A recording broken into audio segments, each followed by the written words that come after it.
A recession will happen. It is set to occur this year. Wall Street and Deutsche Bank both predicted it will happen in late 2023 to early 2024. But there is a silver lining, quite literally.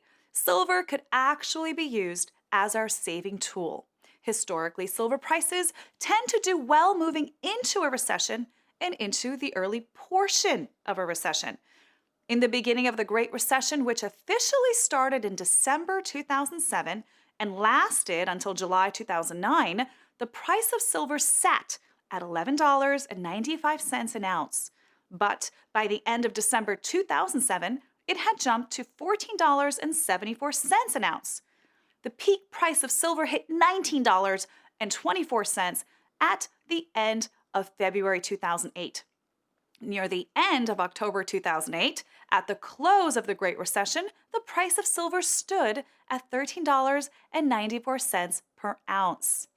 Toward the end of April 2011, the price of silver skyrocketed to $48.70 per ounce. That is a steep climb. Another driver could be the interest rates. The Fed seems sure that hiking interest rates would cool off the steep climb of commodity prices. Here is the problem. A lot of the inflationary pressures are coming from the supply side, and the supply tends to be less responsive to interest rate changes. Many companies and industries closed during the pandemic. They are just starting to come back now. They have 2 years' worth of catching up to do. That means higher production cost. That will be passed on to the consumers. In other words, companies aren't supplying new demand. They are simply catching up. No amount of exterior control could stop that. Those demands need to be fulfilled. Interest rate hike or no interest rate hike. Here is another problem. The government is also going to spend a lot of money to fulfill the infrastructure plan of the White House. In the long run, the infrastructure spending will bring down inflation because it will make delivery more efficient, but not right away.